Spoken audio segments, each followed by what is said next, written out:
இன்னைக்கு விடுதலை அப்படிங்கிற ஒரு காரியம் கிடைக்காம நிறைய பேர் கஷ்டப்படுறாங்க. நான் ரட்சிக்கப்பட்டுட்டேன், ஞானஸ்தானம் பட்டுட்டேன், நான் சர்ச்சுக்கு போறேன், எல்லாமே பண்றேன். ஆனா எனக்கு விடுதலை மட்டும் கிடைக்கல அப்படின்னு நிறைய பேர் சொல்றதை நம்ம கேட்க முடியுது. கிறிஸ்தவங்களுடைய வாழ்க்கையில விடுதலை கிடைக்காததுக்கான காரணம் என்ன அப்படிங்கிறத பத்தி தான் இன்னைக்கு மெசேஜ்ல நம்ம பார்க்க போறோம். இது அரேசன்ஷைன்.in இணையதளத்தோட யூடியூப் சேனல். நான் உங்க கர்த்தருக்குள் அன்பான சகோதரன். வாங்க இன்றைய மெசேஜுக்குள்ள போலாம். விடுதலை அப்படின்னு சொல்லும்போதே இயேசு விடுதலையை பற்றி பேசுகிறாரு. யோவான் எழுதின சுவிசேஷம் 8ஆம் அதிகாரம் 32வது வசனத்தை வாசிக்கும் போது, சத்தியத்தையும் அறிவீர்கள், சத்தியம் உங்களை விடுதலை ஆக்கும் அப்படின்னு சொல்றாரு. இந்த சத்தியத்தை அறிஞ்சாதான் நமக்கு விடுதலை அப்படின்னு இயேசு சொல்றாரு. ஓகே, சத்தியம் தான் எங்களுக்கு தெரியுமே, எங்களுக்கு சத்தியத்தை போய் ரொம்ப ஆழமான சத்தியம் கூட எங்களுக்கு தெரியும், நாங்கள் ரொம்ப வருஷமா அந்த சர்ச்சில் தான் இருக்கோம் அப்படின்னு சொல்றாங்க. சத்தியத்தை அறியறதுனா என்ன அப்படின்னா, சத்தியத்தை அறியறதுங்கிறது சும்மா நம்ம பைபிள் படிக்கிறதோ, இல்லைன்னா ரெகுலராக சர்ச் அட்டன் பண்ணுறதோ, இல்லைன்னா கூட்டங்களில் பேசக்கூடிய வார்த்தைகளை கேட்கறது மட்டும் இல்லை, அதன்படி ஜீவிக்கிறதும் ரொம்ப முக்கியமான ஒரு விஷயம். இன்னொரு இடத்துல ஆண்டவர் சொல்லும்போது, நானே வழியும் சத்தியமும் ஜீவனுமாய் இருக்கிறேன் அப்படின்னு சொல்றாரு. அதாவது சத்தியம் அப்படிங்கிறதுக்கு இன்னொரு டெஃபினிஷன் என்ன அப்படின்னு கேட்டிங்கன்னா, இயேசுவே சத்தியமாக இருக்கார். இயேசுவின் வாழ்க்கையில் பொய் அப்படிங்கிற ஒரு சம்பவமே கிடையாது. எல்லாமே சத்தியமாக அவர் சொல்லியிருக்காரு. எந்த விஷயமே அவர் பொய்யான விஷயமாவே, பொய்யான வாக்குத்தத்தமாகவோ அவர் சொன்ன மாதிரி எதுவுமே கிடையாது. ஸோ நம்ம வாழ்க்கையில் சத்தியத்தை அறியணும் அப்படின்னு சொன்னால், இமீடியட்டாக நம்ம வசனத்தை வாசிக்கிறது மட்டும் இல்லை, அதன்படி ஜீவிக்கிறதும் நம்ம தயாராக இருக்கணும். இன்னொரு விஷயம், இயேசுநாதர் எந்த மாதிரி வாழ்ந்தாரோ அதே மாதிரியே வாழ்கிறதுக்கும் நம்ம தயாராக இருக்கணும். அதாவது பொய் அப்படிங்கிற ஒரு காரியம் நம்ம வாழ்க்கையில் இருக்கக்கூடாது. சத்தியத்தை அறிவீர்கள், சத்தியம் உங்களை விடுதலையாக்கும்.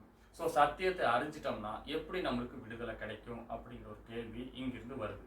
அறியும் போது, அதாவது சத்தியத்தை நம்ம ஒவ்வொரு நாளும் வாழ்க்கையில் ப்ராக்டிஸ் பண்ண வேண்டியிருக்கு. அதாவது ப்ராக்டிக்கலாக இன்னைக்கு நிறைய விஷயங்கள் எடுக்கிறது இல்லை. ஒரு எக்ஸாம்பிள் சொன்னால், பொய்யவே எடுத்துக்கங்களேன். பொய்க்கு பிதா யாருன்னு கேட்டிங்கன்னா பிசாசாக இருக்கான். ஆனால் நம்மளால் பொய் சொல்லாமல் இருக்க முடியுமா அப்படின்னு கேட்டிங்கன்னா, இந்த காலத்தில் பொய் சொல்லாமல் இருக்க முடியுமா அப்படின்னு சொல்கிறத தான் வழக்கமாக வச்சுருக்காங்க. இல்லைங்க, நான் ஒருத்தருக்கு எந்த தப்பும் செய்யலை, ஆனால் பொய்யெல்லாம் பேசாமல் இருக்க முடியாது, அவ்வளோவெல்லாம் உண்மையாக நல்லவனாக வாழ முடியாது அப்படின்னு சொல்லுவாங்க. ஸோ ஒரு சின்ன சின்ன விஷயங்களில் கூட நம்மளால் சரியான வாழ்க்கையை வாழ முடியலை அப்படிங்கிறது தான் கிறிஸ்தவ வாழ்க்கையில் ஒரு பெரிய கேள்விக்குறியாக இருக்குது. ஸோ சத்தியத்தை அறிஞ்சுக்கிறோம், சத்தியத்தின்படி நடக்க நம்ம ஒவ்வொரு நாளும் ப்ராக்டிக்கலாக ஃபாலோ பண்ண வேண்டியிருக்கு. ஸோ சத்தியம் அறிய அதாவது சத்தியத்தை ஒவ்வொரு நாளும் நம்ம மனசுக்குள்ளே வாங்கி அதை ப்ராக்டிக்கலாக நம்ம ஃபாலோ பண்ணும்போது தான் நம்ம இயேசு வாழ்ந்த அந்த வாழ்க்கைக்குள்ளே வர முடியுது.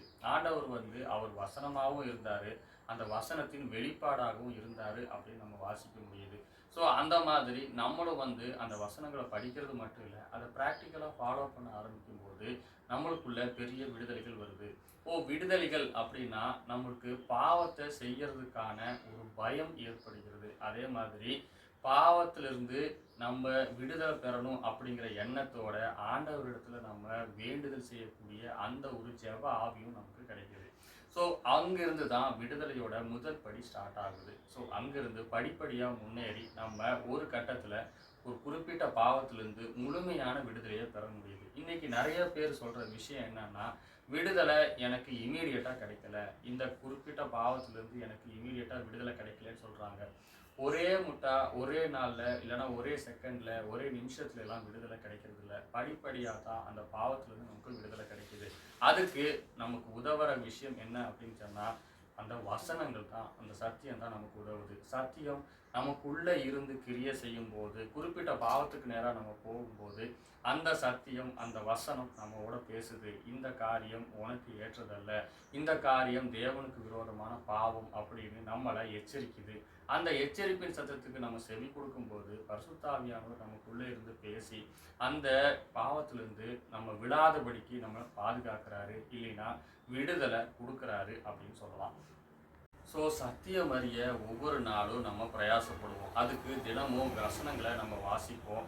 வசனங்களை வாசிக்கிறது மட்டும் இல்லை, அதைய உள்கொண்டு அதன்படி ஜீவிக்க ஒவ்வொரு நாளும் பிரயாசப்படுவோம். அப்படி பிரயாசப்படும் போது அதுக்கு ஏற்றதான கிருபையை ஆண்டவர் தரார். நம்ம எதைய வாஞ்சிக்கிறோமோ, எதைய விசுவசிக்கிறோமோ, அதுதான் நமக்கு வந்து அமையுது அப்படிங்கிறத கூட நம்ம வசனத்தில் வாசிக்கணும். உன் விசுவாசத்தின்படி ஆக கடவுது அப்படின்னும் இயேசு ஒரு இடத்துல சொல்கிறாரு. ஸோ நம்ம எதை விசுவாசிக்கிறோமோ எதை வாஞ்சிக்கிறோமோ அதுதான் ஆண்டவர் நமக்கு தராரு. நம்ம விடுதலையை வாஞ்சிக்கிறது மட்டும் இல்லை, விடுதலைக்கான அந்த வசனங்களையும் நம்ம உட்கொள்ளும்போது அந்த வசனத்தின் மூலமாக நமக்கு விடுதலை கிடைக்குது. எனவே இன்னையிலிருந்து தினமும் நம்ம வசனங்களை வாசிப்போம். அந்த வசனத்தின்படி நான் இருக்கனா அப்படின்னு ஒவ்வொரு நாளும் நம்ம ஆராய்ஞ்சு பார்ப்போம். அந்த வசனத்தின்படி இல்லை அப்படிங்கும்போது அந்த வசனத்தை வச்சு ஜெபிச்சு, ஆண்டவரே இந்த குறிப்பிட்ட வசனத்தில் நான் குறைவுள்ளவனா இருக்கேன், எனக்கு விடுதலை தாங்கன்னு ஜெபிப்போம். அப்போ ஆண்டவர் ஒவ்வொரு நாளும் அந்த வசனத்தின் மூலமா நம்மோடு பேசி அந்த பாவத்திலிருந்து முழுமையான விடுதலை தருவாரு. சத்தியத்தையும் அறிவீர்கள், சத்தியம் உங்களை விடுதலை ஆக்கும் அப்படிங்கிறத ஒவ்வொரு நாளும் நம்ம வாழ்க்கையில் அனுபவிப்போம். கர்த்தர் நமக்கு அதுக்கு உதவி செய்வாராக. இந்த வீடியோ உங்களுக்கு பிரயோஜனமாக இருந்தால் மற்றவங்களுக்கும் ஷேர் பண்ணுங்கள். இந்த arise&shine.in அப்படிங்கிற சேனலையும் சப்ஸ்கிரைப் பண்ணிக்கோங்க. உங்களுக்கு அறிமுகமானவங்க எல்லாருக்குமே இதை ஷேர் பண்ணுங்கள். கர்த்தர் தாமே உங்களோட